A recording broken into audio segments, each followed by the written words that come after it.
Glória a Deus. Bom dia, gente. Vocês estão felizes? Muito obrigado pela sua presença. Agradecer a todos aí. E não fazer menção específica a visitantes para que você já se sinta da casa. Amém? Então, se sinta da casa aí. Você que está nos visitando a primeira vez. Nós não cantamos aquela musiquinha aqui. Mas sinta-se abraçado. Amém? Vocês estão felizes ainda? Quase morri de chorar nesse louvor, meu Deus do céu. Vou até tomar água aqui, desidratei. Deus é bom demais, né, irmão? Queridos, olha só. Nós estamos falando já há 9 semanas sobre disciplina espiritual. Apesar de que não foi efetivo já de início acerca das próprias disciplinas, porém, introdução e pano de fundo, vamos dizer assim, né? O Senhor nos preparando. Para mim tem sido muito bom. E a minha oração é para que seja bom para você também.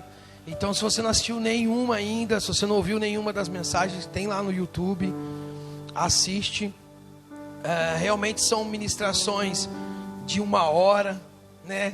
Porque não é fácil você falar daquilo que tem que ser falado, fragmentar, porém não diluir. Porque senão fica ralo e aí não adianta nada. Então é melhor você ler sozinho do que ter alguém instruindo, concorda? Então a dificuldade é essa.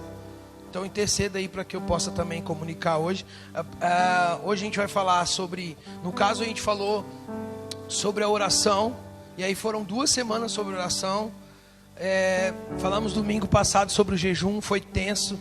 Foi guerra espiritual aqui o negócio.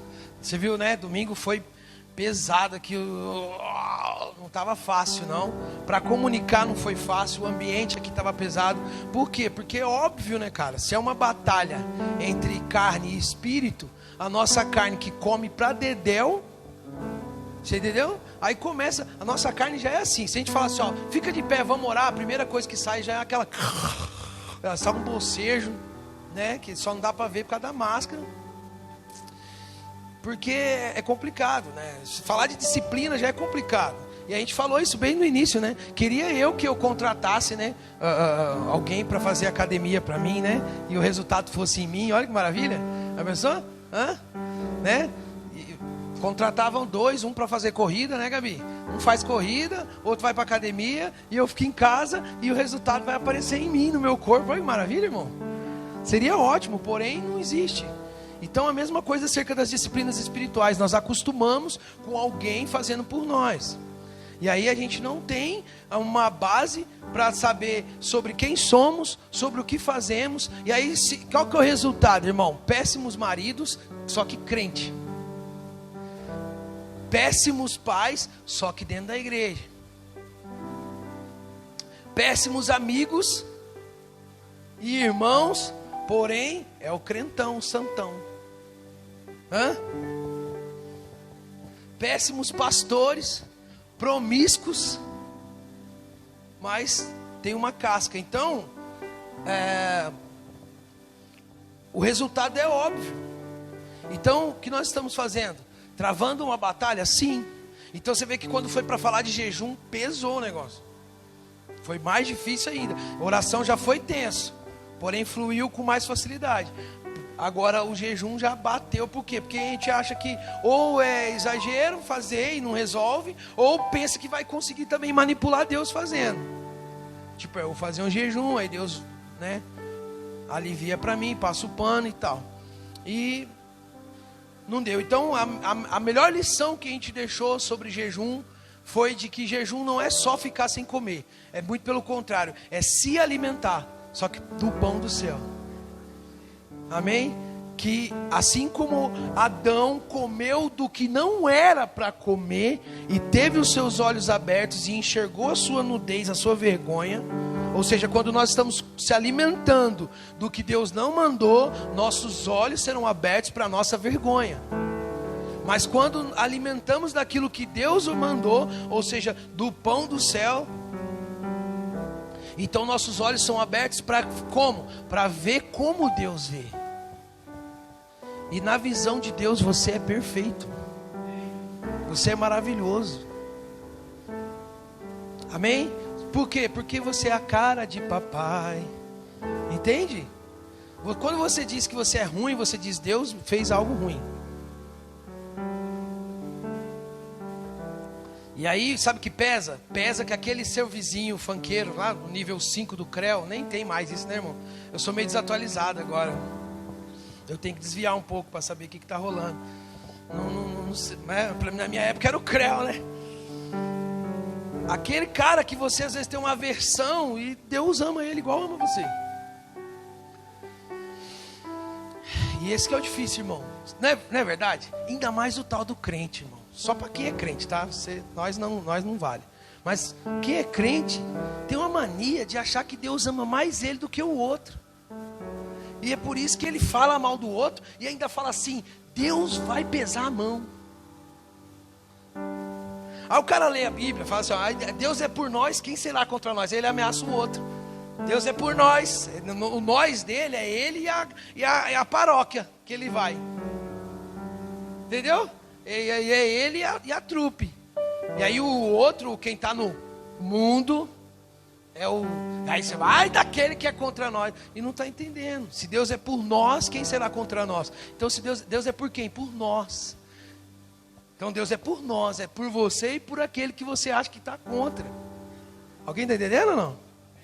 Então, queridos, nós precisamos urgentemente nos atentar e ser praticantes das disciplinas espirituais para nos ajudar, conduzir dentro de um processo de santificação, que não é o que te salva, mas que te conduz, que acompanha você e que principalmente faz você se desenvolver no seu relacionamento com Deus. Eu sei que a minha esposa me ama e ela declarou fidelidade a mim e que não vai me abandonar nunca. E porque ela fez então essas promessas, eu também não preciso cultivar, eu não preciso cuidar, eu não preciso dizer para ela que eu amo, eu não posso. Vai fazer diferença eu levar ela para comer um sushi? Ela me ama do mesmo jeito, vai fazer diferença? Vai. O beneficiado sou eu. Sim ou não? É óbvio. Então, assim como o jejum é principalmente o jejum, mas todas as disciplinas espirituais significa assim, eu posso fazer mais. Quem aqui pode fazer mais? Pode fazer mais, cara. Tem muito casamento, muito relacionamento que entra numa rotina, uma frieza, um trem que a pessoa se ama e não consegue conviver. Por quê? Porque permitiu que o algo a mais não acontecesse. Não tem o algo a mais, só tem a obrigação, só tem o bater cartão. O algo a mais, cara, tá faltando. E aí, no seu relacionamento com Deus, o algo a mais. Deus te ama se você... Deus vai te amar mais se você ler a Bíblia, sim ou não? Não muda absolutamente nada. Tem muita gente salva que vai entrar e vai gozar no paraíso e nunca leu a Bíblia. Você acredita nisso, sim ou não? É óbvio, porque não depende dele. Agora, vai ser mais difícil. E não é só, sabe, a gente tem que parar de pensar que nem medíocre, de achar que Jesus é um estraga-prazer. E aí então o que eu faço? Primeiro eu vou curtir a vida. Aí a hora que eu tiver tipo os 45 segundo tempo, quase morrendo, tá? Ou quem sabe até num leito de morte. Aí eu falo, Jesus, eu quero mudança, eu quero, né? Como é que a pessoa aceito, né? Jesus, eu te aceito. Como se Jesus que estivesse em crise, precisando ser aceito. Tá entendendo? Tipo, Jesus é mó chato. Estraga prazer, mano. E aí a gente, no final, quem sabe eu dou uma moral pra ele. Porque eu já curti minha vida.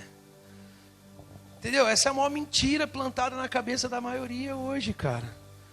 Por quê? Porque Jesus falou, eu vim para que tenham zoe, vida em abundância. É não ter tudo, mas não ter falta de nada, irmão. É ser cada dia melhor. Eu posso dizer isso para você, cada dia da minha vida é melhor. Ontem foi muito bom, hoje está sendo melhor ainda. E amanhã vai ganhar de hoje. E essa é a vida em abundância que Deus tem para você. Agora, não é quando você morrer. Vocês estão aqui, gente? Você tem desfrutado dessa vida em abundância? Quem nasceu de novo é obrigatoriamente desfrutar dessa vida em abundância, cara.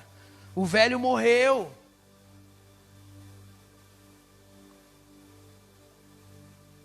Então, a gente vai falar hoje e terminar domingo que vem, a gente falar da Bíblia. Então hoje a gente vai falar sobre a palavra externa e domingo que vem a gente vai falar sobre a meditação bíblica.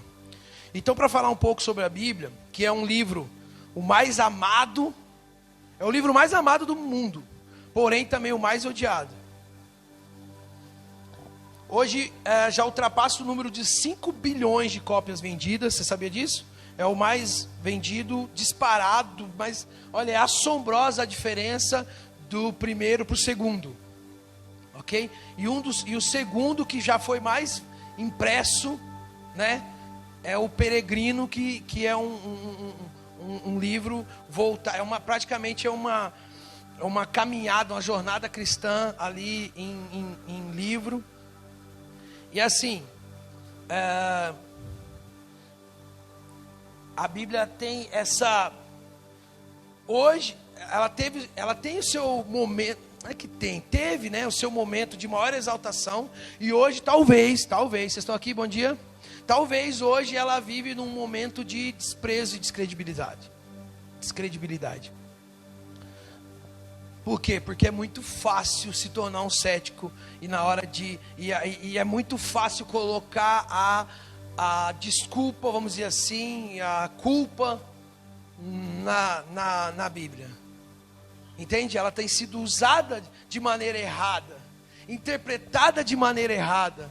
Então, por isso se aumentar o número de inimigos. Pessoas que rasgam certas páginas, porque outros usaram aquelas páginas, aquelas passagens como ofensa. Vocês estão aqui? Conhece situações assim ou não?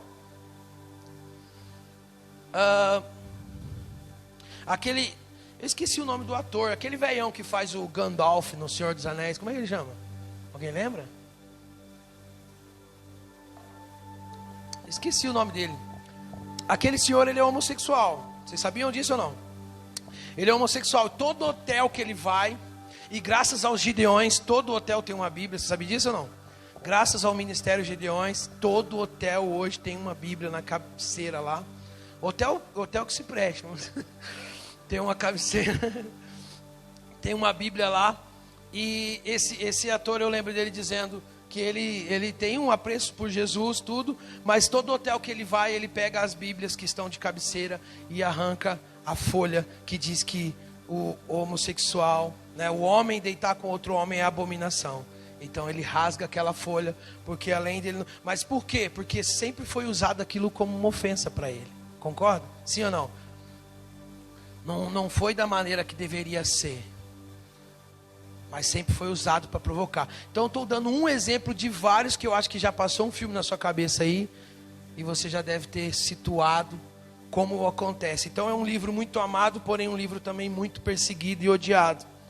A Bíblia tem, a Bíblia protestante, né?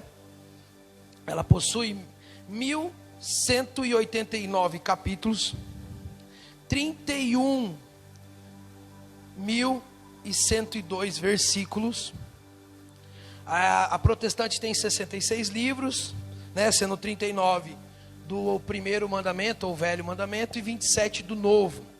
A diferença da Bíblia protestante para a Bíblia católica, põe a imagem aí, Lud, são 7 livros que a Bíblia católica possui a mais, que são os livros de Tobias, Judite, Sabedoria, Eclesiástico, Baruque, 1 Macabeus, 2 Macabeus. São livros considerados apócrifos por não haver inspiração da parte do Espírito Santo de Deus para ser escrito, porém são ricos, ok, em conteúdo. Amém, gente? Só que nos conselhos para definir os livros que iam ficar na Bíblia protestante, esses livros foram descartados, ok? Porém, você vê muita igreja aí comemorando Hanukkah, certo? E Hanukkah você só vê em Macabeus, por exemplo. E também algumas cerimônias judaicas, por exemplo, quando a Bíblia fala das 10 virgens com as lâmpadas, né? Lembra? Aquilo ali é uma cerimônia de casamento, que aquelas 10 virgens são damas de honra. Em Macabeus explica isso daí. Então, enfim, a literatura é maravilhosa, porém não foi considerado inspiração divina para entrar na Bíblia protestante. Tudo bem? Vocês estão aqui? Então é o seguinte, qual é o nosso papel, nosso dever, nosso desafio, Milena? É acreditar nas Escrituras de uma forma integral. Porque tem muita gente que fala assim, não acredito na Bíblia, mas é que tem umas coisas lá que não sei. Ou fala assim, mas foi o homem que escreveu, né? E aí coloca em dúvida, coloca em xeque. Então isso é um problema. Por quê? Porque nós precisamos crer de forma integral de que realmente a Bíblia é a palavra de Deus. Vocês estão aqui? E existem várias evidências, desde arqueologia, ciência, biologia, história, ok? Não é uma questão lunática, fanática, e é tipo assim, acredito e pronto. Mas por quê? Não é assim. Tudo bem, nós aqui, eu também sou um desses que não possuo gabarito para entrar nesses fins aí, né? De explicar toda essa parte, porém, está registrado, né, Lucas? Está registrado aí as evidências arqueológicas, históricas, biológicas, né? Na ciência, enfim, em vários, porém, na lei, né? Evidências que testificam a veracidade das Escrituras. Amém, queridos? Vocês estão aqui? Você crê na Bíblia como a palavra de Deus, sim ou não? Eita, deu medo. Sim ou não, irmão? Ou é sono? Então hoje tem a Bíblia, né? Essa aqui, por exemplo, é lá do Jesus Cop, né? Deixa eu só confirmar aqui. Se eu não me engano, NAA, né? Isso, é Almeida atualizada, ok? Mas hoje existe Bíblia de tudo quanto é tipo. Bíblia para o homem, Bíblia para a mulher, Bíblia de estudo, Bíblia com comentário, Bíblia para criança, Bíblia com desenho, Bíblia do corintiano, Bíblia dos manos. Já viu a Bíblia dos manos? Tem a Bíblia dos manos. Pode baixar no celular aí, que vai dar bom para você. Mas por que isso? Vocês estão aqui? O que acontece? Isso é devido à tradução. Cara, ontem estudando, eu assisti um documentário, Ageu, de 2 horas e 22 minutos. O pessoal lá em casa, não acabou? Sabe quando quer? Os guri ficavam lá, Christian. Passava lá, pai, não acabou ainda, né? 2 horas e 22 minutos, cara, assistindo um documentário sobre essa evolução das Escrituras desde o início, e entre outras, assim, tinha uma ênfase ali, porém, cara, eu no meio, eu nunca imaginei que isso ia acontecer, mas no meio daquele documentário, eu comecei a chorar, velho, chorar, pela situação, pelos desafios, pela vida das pessoas empenhada, cara, para que chegasse até nós, velho. Sério, a gente não faz ideia. Ou se pelo menos passa pela cabeça, a gente não sabe valorizar isso, cara, de verdade, mano. E eu comecei a chorar, falei, meu Deus do céu, cara. Então, num resumo, a palavra de Deus, né, os escritos ali, eu vou falar de 3 pontos, tá? Palavra inspirada, palavra encarnada, perdão, na ordem vai ser palavra inspirada, palavra externa e palavra encarnada, ok? Beleza? Só que antes eu quero só dar esse pano de fundo aí. Então, todos os escritos, manuscritos, né? Manuscritos já vem da palavra de escrito a mão. Então era escrito à mão ali, começa por pedras e tal, mas porém a evolução mesmo, as escrituras sagradas começam em pergaminhos, em pedaços de tecido, de couro. E aí o que acontece? Como que houve um processo de preservação desses escritos? Entende? Era considerado sagrado, então havia uma forma correta, organizada, uma maneira mais eficiente de guardar isso, ok?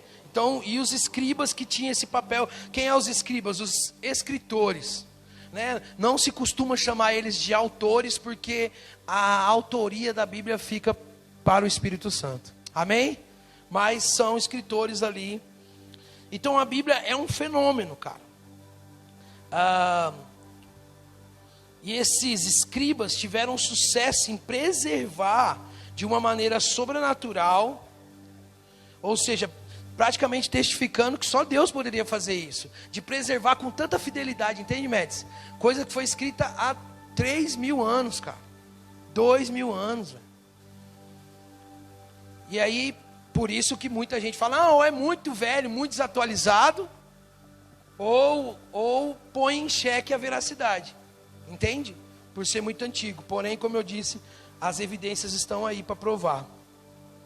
Então, durante um período, principalmente a Idade das Trevas, na peste negra, né, que matou muita gente, o povo buscava a ajuda da igreja e não encontrava. Por quê? Porque quem tinha acesso às escrituras era o clero, lembra disso? Era só os altos, os líderes lá. E foi um período de insensibilidade, Michael, da igreja. A igreja no meio daquela situação da peste negra e o caos acontecendo. E as pessoas não encontravam refúgio, não encontravam uma palavra de ânimo, do que dirá uma palavra de salvação. Muito pelo contrário, os erros da tradução gerou na verdade uma cosmovisão equivocada. E por isso, então, se entendia arrependimento como penitência. Vocês estão aqui? Na tradução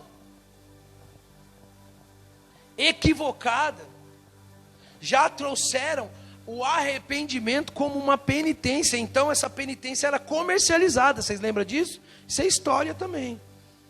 Então, você tinha como comprar o seu pecado, o perdão, pelas indulgências e tal. Então, um camarada chamado Jerônimo, ele vai traduzir de uma forma um pouco mais fiel, porém ainda não totalmente precisa, que é o que a gente conhece como a Vulgata Latina. Já ouviu falar? Não, né? Mas enfim, essa tradução começou, essa tradução por si mesmo já trouxe a ideia de justiça como algo que o homem podia fazer, entende? Como uma redenção, o homem praticar uma justiça. Está entendendo aí, Patrick? Na tradução. Porém, quando feita a outra tradução, já puxando do texto grego, já puxando do mais original possível, do hebraico, se entende que essa palavra de justiça na escritura era sobre a justificação que nós falamos esses dias. Ou seja, o ato de Deus tornar alguém justo. Vocês estão aqui? Você está entendendo o problema que se tinha por causa da tradução? Não se entendia a justificação. E foi exatamente esse texto de Romanos 1,17. Quando traduzido da forma corretamente, Lutero leu e ele falou, peraí, tem uma coisa errada. Romanos 1,17. Por quê? Porque na tradução do mais próximo original se entendia, né? Esse verso está na qual? NA, né? Porque a justiça de Deus se revela no Evangelho, de fé em fé, como está escrito, o justo viverá pela fé. Esse versículo foi para Martim Lutero.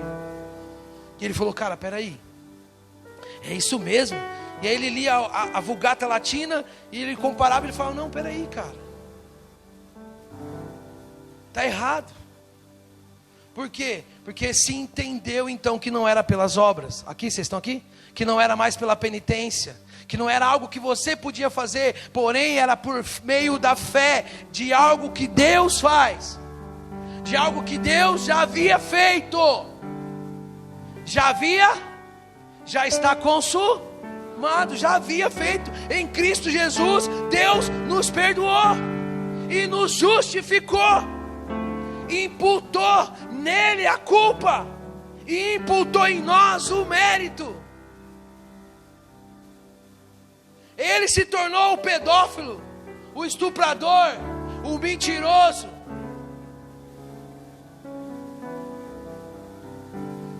Cravou nele, tirando isso de você e de mim.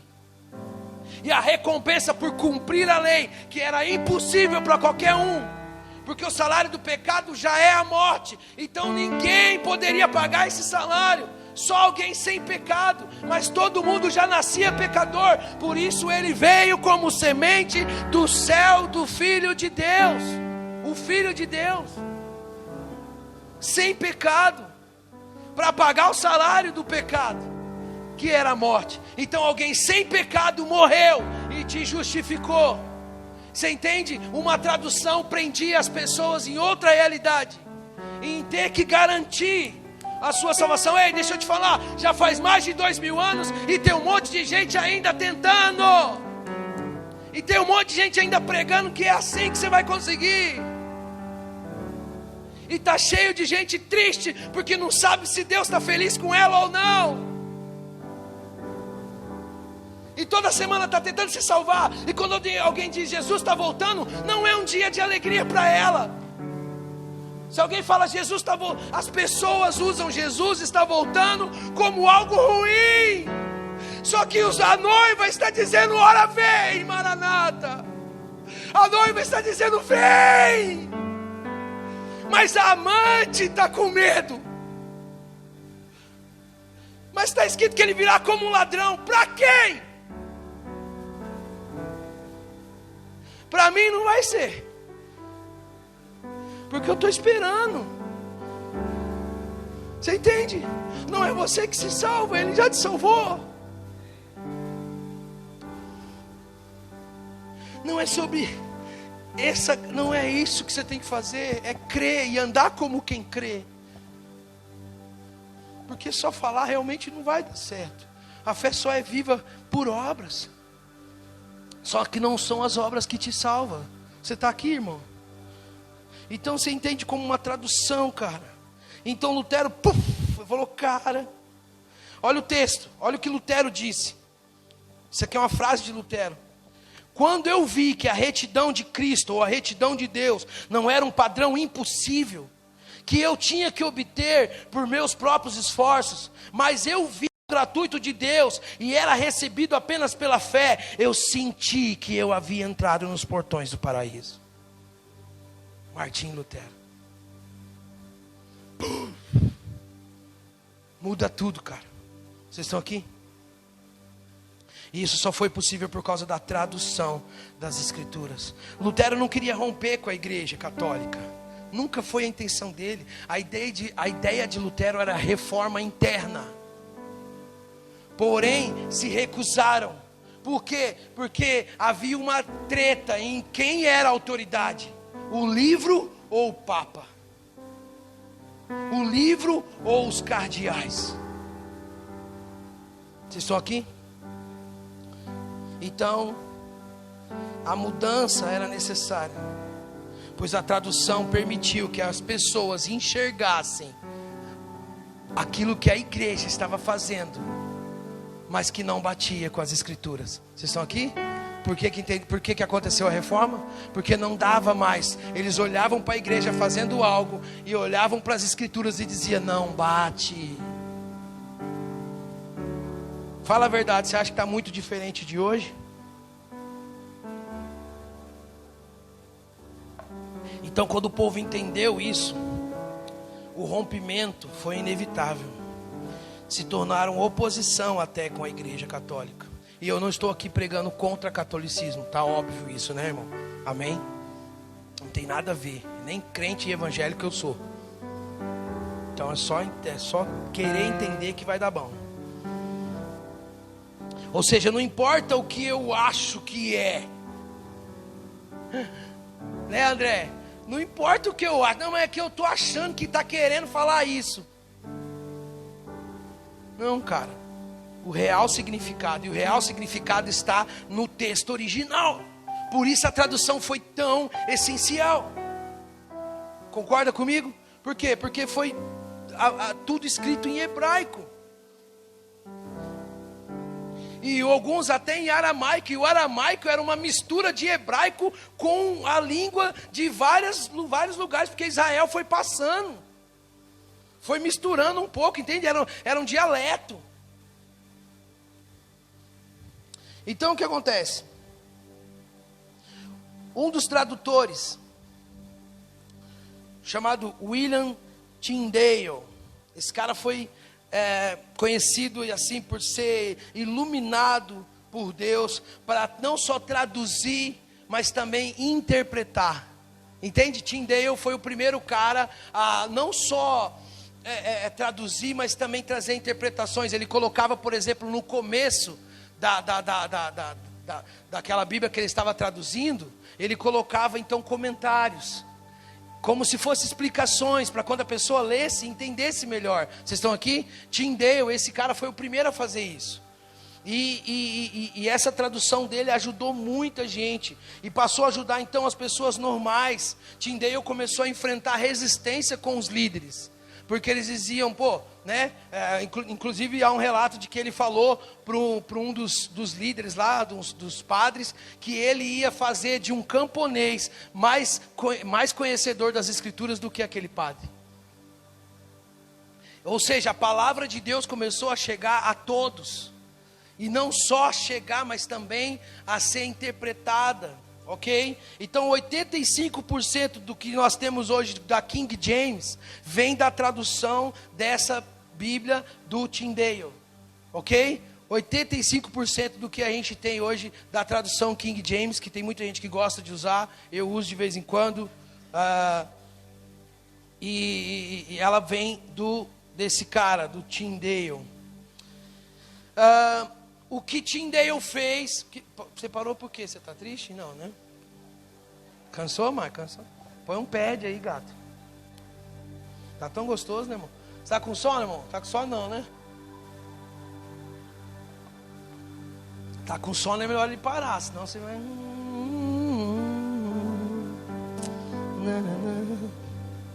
Então olha só, o que esse Tyndale fez influenciou diretamente um outro cara chamado John Bunyan. John Bunyan.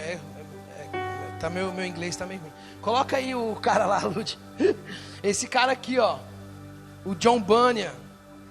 O John Bunyan é o autor e escritor de vários livros. E o principal dele, o best-seller dele... Não, filha. Eu esqueci dessas aí? Então deixa agora. Esse aí é o John Bunyan. Ponha o livro, filha. O Peregrino, aquele livro que a gente estava falando. Esse aqui já é uma versão ilustrada. Foi esse que eu vi a primeira vez. Quem conhece ele? De verdade, de verdade. Ninguém forçou você a passar por esse livro. Você, filme, né? Os mais velhos aqui, que eu achei que era o Ageu e o Felipe, né? Já ia saber. O Robertinho, achei que eles já iam saber, né? O Baltazar, tá vendo? O Elias lá, os caras velhos, achei que já ia falar, não, isso aí eu lia desde pequeno. O Peregrino, esse cara, o John Bunyan, o que esse cara fez? Ele pegou o que esse Tyndale tinha feito e ele passou praticamente a ilustrar, saca? O primeiro cara a usar a ilustração, usar metáforas, usar uma forma dinâmica de comunicar a palavra de Deus, foi esse cara. E isso trouxe assim uma revolução, né? A maneira que ele falava. E ele não era teólogo, ele era funileiro, cara. Você entende? O cara ele não tinha formação, porém ele lia, ele comia as escrituras. E ele escreveu acho que, não vou nem arriscar, eu sei que ele escreveu bastante livro, eu ia falar 12, mas não foi. 12 foi o tempo que ele ficou preso, 12 anos. Ele ficou preso 12 anos por causa da pregação do evangelho. Vocês estão aqui? Porque a igreja não concordava, porque ele usava a tradução. Ele usava o texto, a palavra acessível para qualquer um. E ele foi preso por 12 anos. E a história diz que a mulher dele foi até os juízes e orou por eles, porque tinha pena deles por estarem prendendo um homem inocente. A mulher não foi lá falar, solta meu marido. Não. Ela foi lá falar, vim orar por vocês, porque vocês prenderam um homem inocente. Tenho pena de vocês. E o cara ficou 12 anos preso. E ele escreveu esse livro aí, O Peregrino, e tantos outros. O que acontece? A história dá um passo para frente, avança, e a gente chega num dos conhecidos aí, que vai o quê? Pegar todo esse resultado dessa evolução das escrituras. Está comigo, Fran? A evolução, e aí vai chegar num cara que com 14 anos já começa a debulhar as escrituras, chamado Charles Spurgeon. E aí esse cara vai se tornar um dos pregadores mais renomados, e você deve conhecer. Talvez você não associa muitas coisas, porém coloca as duas frases lá do começo, filha, que era para mim ter colocado e eu esqueci. São frases do Spurgeon, ao qual uma Bíblia que está caindo aos pedaços geralmente pertence a alguém que não está. Top ou não? Próximo. A Bíblia contém o que os homens odeiam. A verdade. Então o Spurgeon não teve uma educação assim, ele não foi formado também, porém ele era muito estudioso, lia a Bíblia com muita força. E aí o que aconteceu? Ele começou a preparar sermões. Vocês estão aqui, gente? Olha aqui para mim. É importante você entender tudo isso, porque ele começou a pegar as escrituras então, e agora transformar aquilo em pregações, em sermões, entende? Que eram, já rolava isso? Já rolava, lógico. Porém ele deu uma ênfase naquilo que diz em estudar para pregar, entende? Aquela coisa da preparação, o sermão. Para você ter uma ideia, no jornal de segunda-feira saía impresso nas primeiras capas o sermão de domingo de Spurgeon. O cara pregava no domingo, saía no jornal da Inglaterra na segunda-feira. Está entendendo? O cara pregava para 5, 6 mil pessoas de manhã, 5, 6, mais outras 5, 6 mil à tarde na igreja dele. E influenciou muitos, montou escola de pregação. É ele que decidiu gerar e preparar pastores e pregadores que não só compartilhassem da palavra, mas tinham convicção daquilo, uma preparação para viver aquela palavra. Vocês estão aqui, gente? Que vai além de simplesmente ler, simplesmente falar, mas um empenho maior em se preparar, em se alimentar, para poder compartilhar, e isso feito com convicção. Talvez curiosidades de Spurgeon é que mesmo sendo esse cara top, vamos dizer assim, ele tinha momentos de depressão. E num dos momentos de depressão dele, ele tinha os 2 sermões para pregar, e ele disse: não vou, não consigo, não dá. Escalaram outra pessoa, e ele pegou e saiu, e foi e entrou na primeira igreja metodista que ele achou. E ele entrou na igreja lá, uma igreja totalmente diferente da dele, tudo diferente. Ele falou: cara, aqui ninguém vai me reconhecer. Sentou lá quietinho no fundo, e aí o cara começou a pregar, e era exatamente o sermão dele. O pastor não tinha se preparado naquele dia, porém tinha estudado o sermão de Spurgeon e compartilhou o sermão dele. E ali ele sentado, chegou com depressão. No final ele vai até o pastor vê ele, fica acanhado, falou: oh, doutor Spurgeon, eu não me preparei direito essa semana, e eu estava com esse sermão seu aí que é maravilhoso. E ele disse: calma, fica tranquilo, eu fui muito edificado. Que loucura, mano. obrigado, eu estou saindo daqui bem melhor. E ele foi embora, ele foi ministrado pelo sermão dele, pregado por outro cara. Muito louco. Então, tipo, depois, vamos dizer assim, dando continuidade para passar essa parte da história, se potencializou então os movimentos missionários, ok? E aí tudo isso que eu estou falando só foi possível porque agora esses missionários que iam até índios, que iam até vilarejos, que iam até povoados distantes, eles tinham uma Bíblia na mão. Agora eles tinham umas escrituras de forma acessível, graças a Gutenberg, que começou a impressão. E depois você pesquisa mais tudo sobre a história da Bíblia. Porém, isso foi algo da parte de Deus, em não só preservar, mas também conduzir da melhor maneira possível. E chegou até nós, cara. Você tem agora no seu celular a Jocum.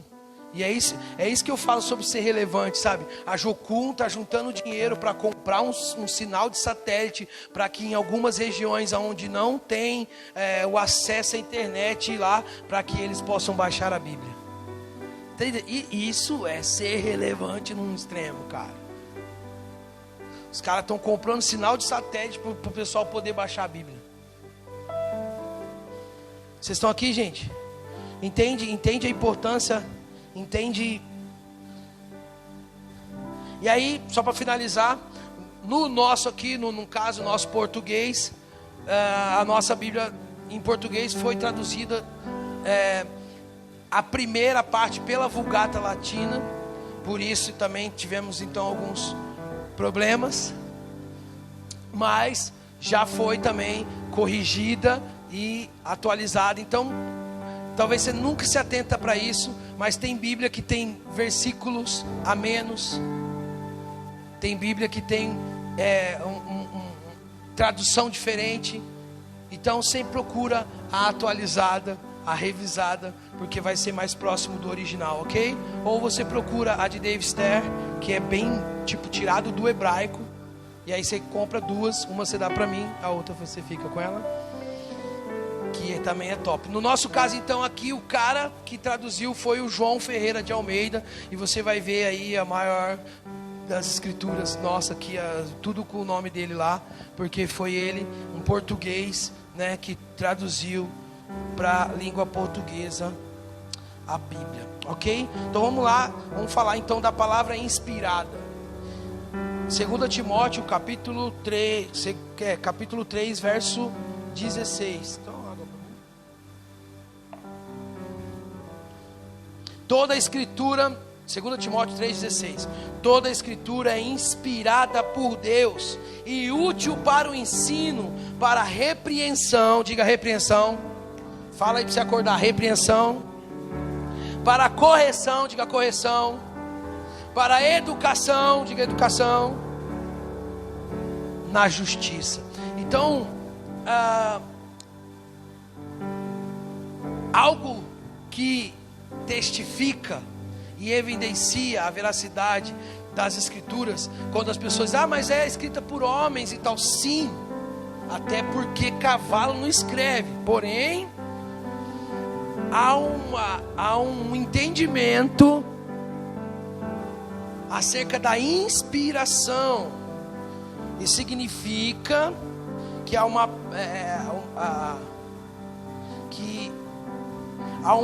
não que tem uma parte, a Bíblia num todo é inspirada, não tem uma parte mais inspirada do que a outra, é num todo inspiração da parte de Deus, mesmo contendo vários escribas, né, autores aí, escritores, em diferentes datas absurdas, de um para o outro, e contextos, e mesmo assim ela não se contradiz.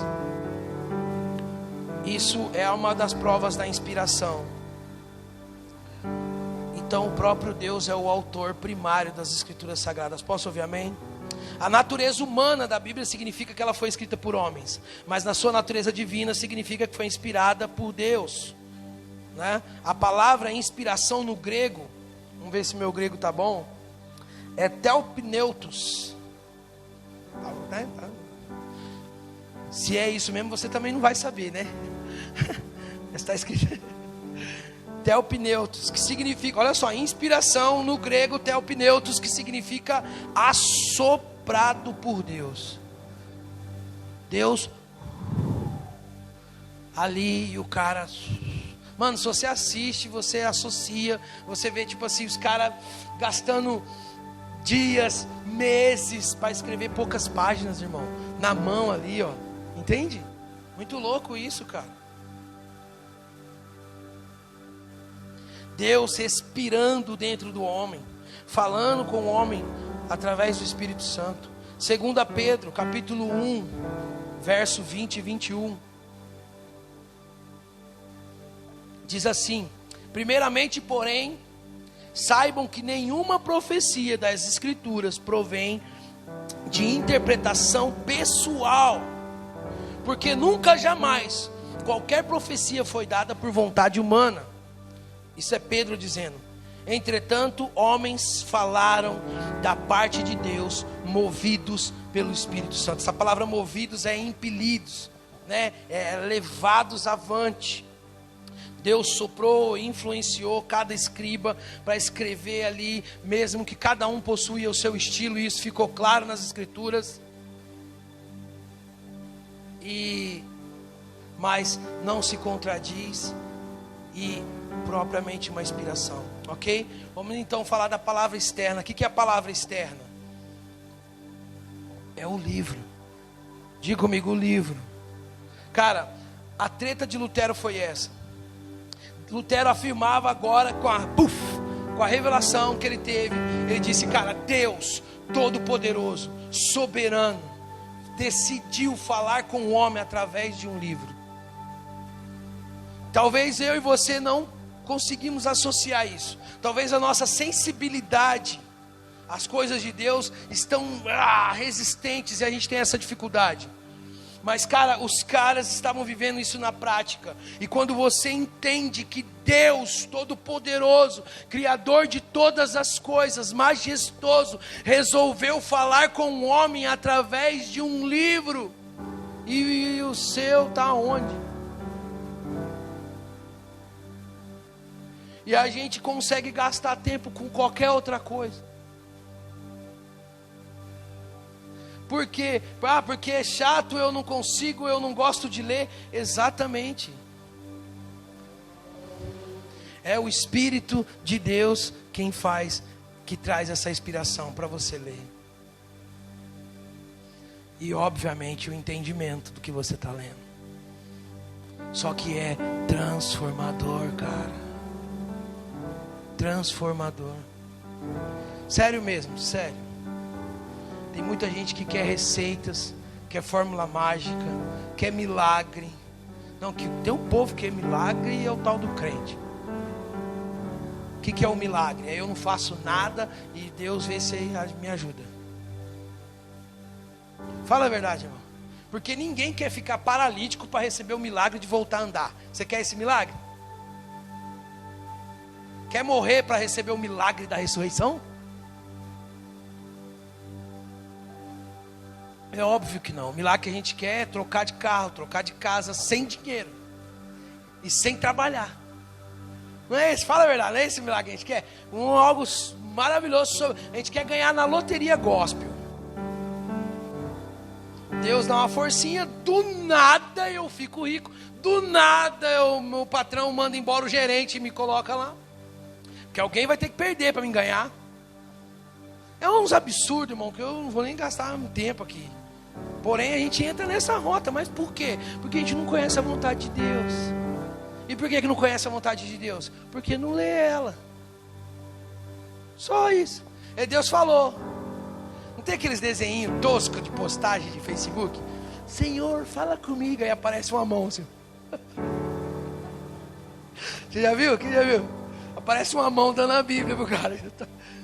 E é pura, real e cristalina verdade, cara. Não, pastor, Deus está em silêncio. Não, sua Bíblia que está fechada. Você entende? Não, só que isso não é para tipo, entendeu? Não é para, não estou surrando ninguém. É para a gente falar assim, peraí, cara. Deus está falando, Deus falou, mano. E eu não sei, velho.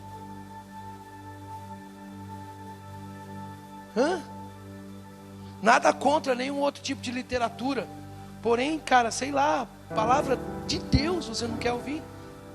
A opinião que Deus tem a seu respeito você não quer saber. Vocês estão aqui, gente? Então uma das as redescobertas da reforma foi isso, que Deus falava através de um livro. Que por isso Lutero chamava de a palavra externa. Por quê? Porque havia uma treta de que a autoridade depois de Deus era a palavra externa e não os líderes. Só que os líderes não aceitavam. Eles diziam: não, a autoridade é o Papa, a autoridade é o líder, a autoridade é o padre. Porque é a gente que explica a Escritura, é a gente que compartilha, a gente que fala da Escritura.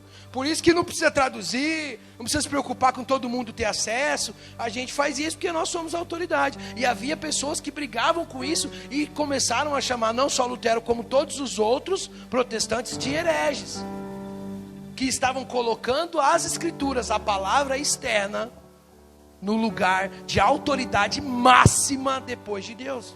Aliás, né, junto com Deus, que era a palavra de Deus. Vocês estão aqui? Eu estou lendo esse livro aqui, falei para vocês já, né?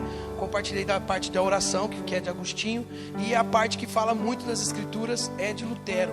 Eu ia ler um pedaço do texto, mas eu vou deixar para ganhar tempo. Porém, vou citar aqui que em 1545, um ano antes de Lutero morrer, ele declarou assim: aquele que deseja ouvir Deus falar, que leia a Escritura Sagrada. O cara afirmava isso com toda a convicção, morreu declarando isso. Quem deseja ouvir Deus falar? Leia as Escrituras, é o que ele falava. E aí os líderes ficavam a pé da vida. Por quê? Porque Deus falava através deles. Só. Vocês estão aqui, gente? E aí, no caso, em 31 de outubro, né, de 1517, Lutero vai pregar então as 95 teses na porta lá da igreja de Wittenberg. E a tese 45, vocês estão aqui? Quem está acordado ainda? Olha o que dizia a tese 45, das 95 que ele pregou lá. Dizia assim: os cristãos devem ser ensinados que aquele que vê o necessitado, mas desvia o seu olhar dele e compra uma indulgência, recebe não a remissão do Papa, mas a ira de Deus. E esse golpe veio do livro, ou seja, da palavra externa, nas Escrituras, através da história do bom samaritano. Esse golpe de dizendo: olha, se você se diz cristão, mas você esquiva o olhar do necessitado, mas em vez de ajudar o necessitado, você compra a indulgência, você não está recebendo a remissão do Papa, você está recebendo a ira de Deus. Meu, tipo assim, totalmente o contrário. Então era fácil chocar, né, cara? Lutero queria dizer que sem a palavra externa, a palavra encarnada, ou seja, o Cristo, se tornaria um brinquedo, massa de manobra na mão dos líderes. Os caras iam falar o que quisesse e pronto, acabou, concorda? Sim ou não? Tem um pouco disso hoje em dia? Tem. Por quê? Porque muitos não conhecem, não leem. E aí tem que se contentar. Você entendeu? E aí quando falta o Espírito Santo, quando o cara resolve pesquisar, ele vai pesquisar sobre a Lilith, sobre a mulher de Caim, sobre o Leviatã. Você entendeu? Quando é simplesmente só conhecer a vontade de Deus, o que Deus pensou quando te criou. Amém, queridos? Então entramos na última parte, que é a palavra encarnada. Quem que é a palavra encarnada, irmão? Gálatas 4:4, Lude. Mas quando chegou a plenitude do tempo de Deus, Aliás, vamos lá. Mas quando chegou a plenitude do tempo, tem uma vírgula aqui, Deus enviou o seu filho, nascido de mulher, nascido sobre a lei.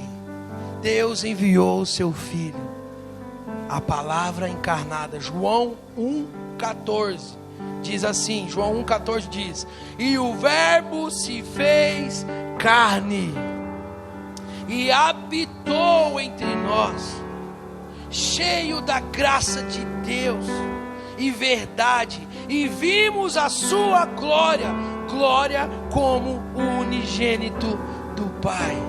E o verbo se fez carne. Jesus é a palavra encarnada. Você está acordado, irmão? Ele não mostrou o caminho, ele se fez o caminho. Ele não apontou a cura, ele disse: eu sou a cura. Ele não falou: vou te contar uma verdade, ele disse: eu sou a verdade. Eu sou a vida, e sou também a ressurreição, porque ainda que esteja morto, viverá. A palavra encarnada, o verbo que se encarna. Cara, se você não acreditar na encarnação, não dá nem para continuar a conversa. E não é qualquer encarnação, não é conforme outras seitas, que eu não vou nem chamar de sei lá o que, religião, seitas, que dizem que se você for bom, você reencarna num príncipe, alguma coisa assim. Mas se você for mal, você vai reencarnar em um inseto, uma pedra. Eu não estou falando de reencarnação, eu estou falando de encarnação, de um ser que se esvaziou de si mesmo e se tornou carne e habitou entre nós. A reforma foi para limpar o Pai. Por quê? Porque tinha-se uma referência do filho coitadinho, entende? Aquele cara, lembra aquele cara lá pregado, que diziam que era Jesus, e ele lá derrotado, né? Eu lembro sempre da história do Lucinho contando, que ele sempre falava para o filho dele, Davi, que Jesus era super, que Jesus era forte, Jesus era super, né? Toda vez assim ele tinha uma situação com medo, aí o Lucinho falava: não, Jesus está com você, pode ir lá. Aí ele ia lá e tal, e ele falava assim: Jesus é mais forte que o Hulk, pai. Falava: Jesus é muito mais forte que o Hulk. Aí um dia o Davi pegou e viu a estátua lá de Jesus. Aí ele olhou e falou: pai, quem que é esse? Aí o pai dele falou assim: ó, filho, isso aí é Jesus. Aí ele falou: não, tadinho, nossa, tá perdendo agora, pai. E aí o Lucinho falou: não, filho, isso aí foi uma fase, foi uma parte da história. Ele já não está mais aí. Ele agora está num trono, coroado de glória. Tem uma espada afiada, e na sua coxa está escrito: Rei dos Reis e Senhor dos Senhores. Sabe, a reforma foi para limpar o Pai, cara. Por quê? Porque Deus era visto como malvado, carrasco, e que no Filho também. E Jesus vem para mostrar que Ele, sabe, que a reforma, a tradução, o entendimento da palavra encarnada era não só para dizer que Jesus tinha feito aquilo tudo por nós, mas que tudo que Jesus fez por nós era por causa do amor do Pai. Vocês estão entendendo ou não? Limpou a impressão que se tinha de um pai bravo, mau, carrasco. E vai por mim, tem muita gente que conhece Deus assim, um Deus bravo, que está esperando você pecar, está esperando você dar uma vacilada para Ele te arrebentar. E aí você mais tem medo do que temor. Quem está aqui? Deus se move. O Deus Todo-Poderoso, Soberano, Onipotente, Onisciente se move. Se moveu, se fez carne e veio passar o perreco, como diz o outro, não só no nosso lugar, mas para mostrar para nós que é possível ser um homem de Deus e suportar tudo o que precisar suportar e ser fiel e permanecer. Vocês estão aqui? A palavra encarnada é a base do Evangelho, é a base das boas novas. Um Deus que se fez carne. A encarnação é a base da cosmovisão cristã, de um Jesus que é 100% homem, mas também é 100% Deus. Vocês estão aqui? Ele é o Emanuel, é o Deus conosco, que veio passar, e Ele sabe o que é ter solidão. Ele sabe o que é ser traído, Ele sabe o que é ser rejeitado. Ele foi rejeitado, Ele foi traído, Ele foi deixado de lado. Esse Emanuel, o Deus conosco, Deus em nós, Deus dentro de nós. A palavra encarnada, um Deus criador de todas as coisas, que não pode ser contido no universo, porém se encarnou num embrião, se alojou num ventre de uma menina, cara, e ainda se submeteu aos cuidados dela. Você está entendendo? Dá para entender? Não? Dá para aceitar isso? É difícil, cara. Um Deus tão grande, tão majestoso, mas que se esvaziou tanto, se reduziu tanto, que veio parar no ventre de uma menina, 14 anos. E ainda se submeteu aos cuidados dela. Um Deus que sabe o que é perder um ente querido, porque quando Jesus tinha 17 anos, José morreu.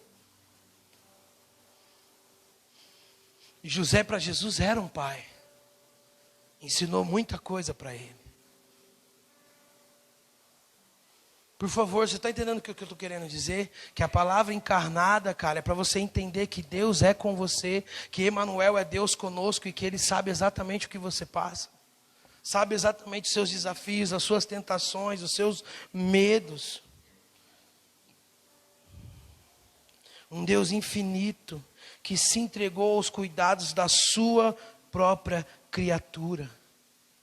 É loucura, irmão.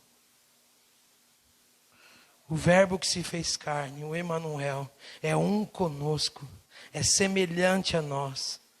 A única diferença é que ele não tinha pecado. Se esvaziou, veio a nós fracos, nós que éramos inimigos. Olha para mim, por favor.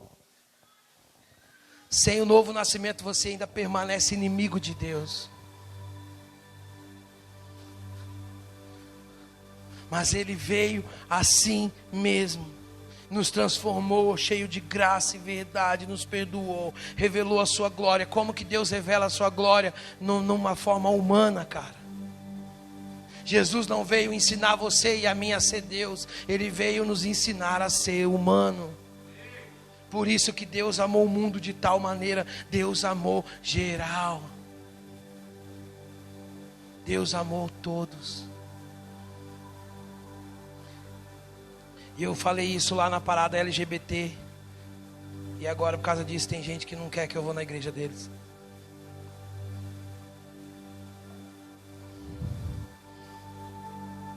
Porque eu disse que Deus amou todos. Que Deus amou geral. E está escrito. Ele amou, cara. Ei, Ele não vai amar pelo que você faz. Por favor, para de tentar ser aceito. Você já foi. A palavra encarnada é Deus conosco. É assistindo suas dores.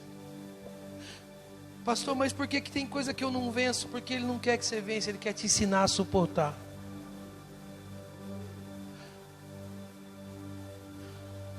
Porque aquilo que vir depois, irmão, você vai conseguir passar com sucesso.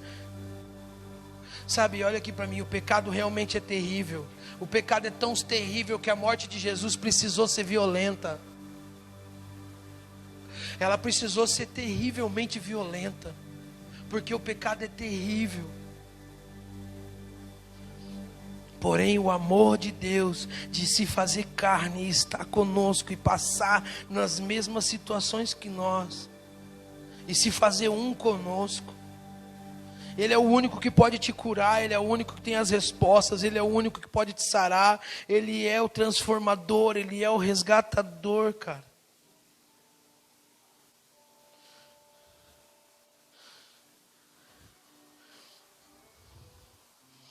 Ele é a palavra encarnada. A palavra inspirada, a palavra externa e a palavra encarnada. A Bíblia, diz Billy Graham, que ela é mais atual do que o jornal de amanhã.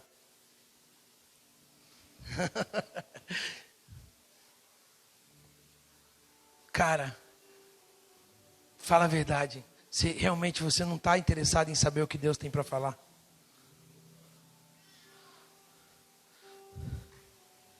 É que eu não gosto de ler. Não, cara, é a velha natureza que não gosta. Porque o novo tem fome e tem sede. Só falta disciplina.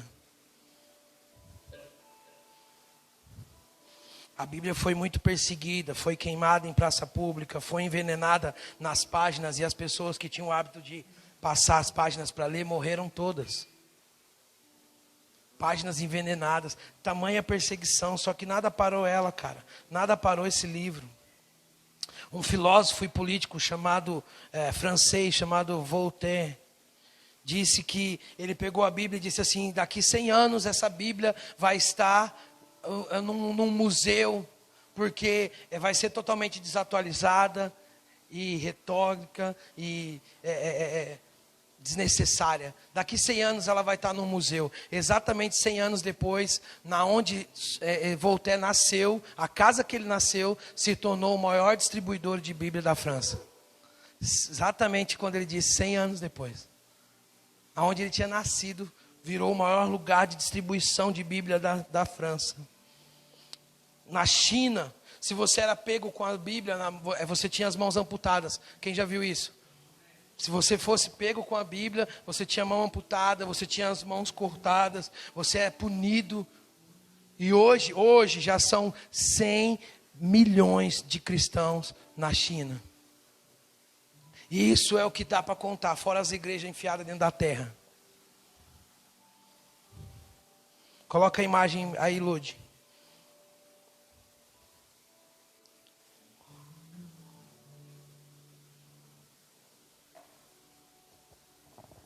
E eu vou encerrar, galera. Tem mais umas coisinhas aqui, mas... A Bíblia foi criada para alimento diário, não sobremesa para ocasiões especiais. Vou ler de novo.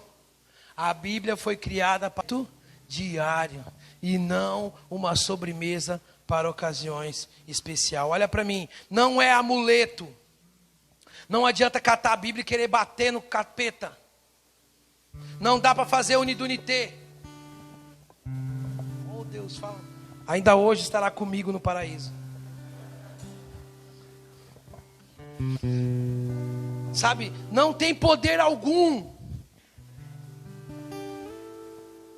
se não lida e interpretada corretamente.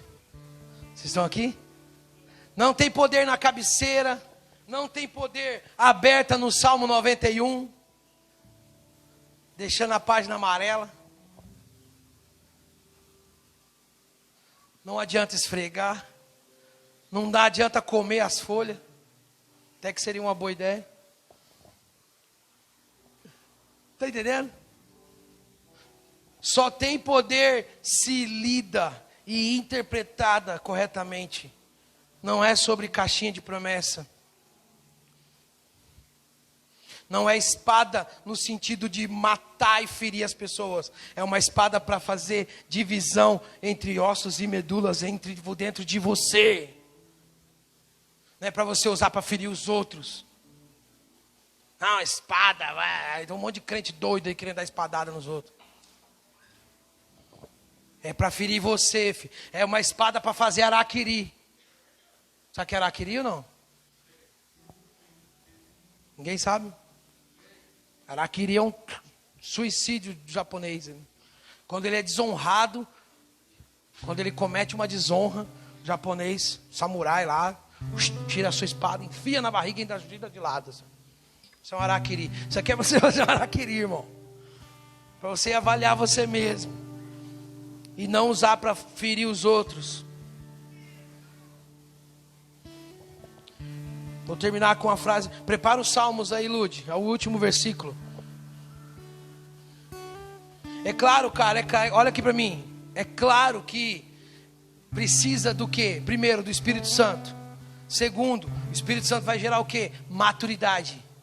Por quê? Porque primeiro a gente lê como menino. Por isso que a gente faz unidunité. Ai, Deus, fala comigo. Fala comigo. Entendeu? Por quê? Porque isso é menino. Por isso que a gente vai nas caixinhas de promessa. Por isso que tem gente que quer... sai, Satanás! Não com o Robertinho, né? E quer bater no diabo. Quer. Só que, então, passa por um processo de amadurecimento. Mas como que desenvolve esse processo de amadurecimento? Fala para mim, vamos lá, se arrisca. Como? Alguém? Praticando, lendo, cara. Se você lê 3 capítulos por dia, você lê em um ano. 3 capítulos por dia. Dá 3 capítulos por dia, contando se os capítulos for bem longo, vai dar 15 minutos. Você fica 2 horas no Instagram. Entende? Assiste 5 capítulos de 40 minutos da série. São 15 minutos para você ler 3 capítulos por dia. Você lê ela inteira em um ano. Ou seja, se você dobrar e você lê em 6, 7, você lê a Bíblia inteira 2 vezes em um ano. Quem está aqui? Isso é simplesmente querer saber o que Deus falou. Quero terminar com uma frase de Moody, um evangelista top da sua época, que ele escreveu na capa da Bíblia dele. Ele escreveu assim: esse livro afastará você do pecado, ou o pecado afastará você desse livro. Eu quero fazer um desafio, ler um versículo e a gente vai orar. Põe o versículo lá, Lute. O desafio eu quero fazer um desafio. A gente fez um desafio de oração, 21 dias, 20 minutos nos seus primeiros momentos. Pastor, eu não sabia, começa hoje, começa amanhã. 20 minutos de oração. Eu não sei orar, não sei que. Cara, senta lá e fala: e aí, Deus, beleza? E deixa acontecer, mano. 20 minutos, tipo assim, os seus primeiros 20 minutos. Dedica, sai dessa porcaria de celular. Se atualiza depois, cara. Vai falar com Deus. Isso é o mínimo das disciplinas, cara. É o mínimo. Agora eu quero passar outro desafio para todos nós, para cada um de nós. Não sei, é óbvio, nem sei se todo mundo vai fazer, mas é um desafio. Qual é o desafio? De você só comer depois que você lê. Tem coragem? Se não leu, não come. Você vai pegar o prato na hora do almoço, vai falar: cara, não li a Bíblia. Pega a Bíblia, vai lá, lê um capítulo que seja, fecha e aí você come. Vai comer de manhã um pãozinho, uma bolachinha, não interessa. Esse é o desafio. Não leu, não come. Tem moral? Seja desafiado a fazer isso. Fala assim: ó, só vou comer se eu ler. Toda hora que você for comer, você vai lembrar. Você vai catar a Bíblia e vai ler. Por onde eu começo, pastor? Comece pelo Novo Testamento. Mas eu te aconselho a pegar a Bíblia, falar: Deus, fala comigo. Espírito Santo, me guia, me ajuda. Amém, irmão? Nos meus primeiros anos de conversão, eu não tinha alguém para me ajudar, eu não tinha discipulador, eu não tinha quem recorrer, eu não tinha celular para mandar mensagem para alguém, pedir para ligar para alguém. Eu só tinha uma Bíblia velha, sem capa, que começava em Gênesis 17. Quando alguém falava: vamos ler Gênesis 14, eu falava: que a minha começava em Gênesis 17. Sabe, mas eu catava aquela Bíblia, sentava lá no meu sofazinho e eu lia 1, 2, 3 horas. Quando eu ia orar, eu estava cheio.